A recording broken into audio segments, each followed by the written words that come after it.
Менің қолымдағы құлпынай. Бұл көзқарас па, ақиқат па? Ақиқат.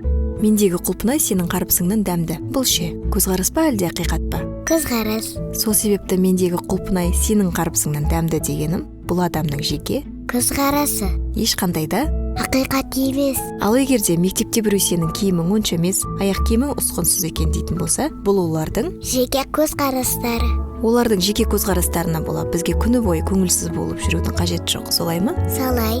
Тағы біреу саған сөмкең онша емес екен десе, не істейсің?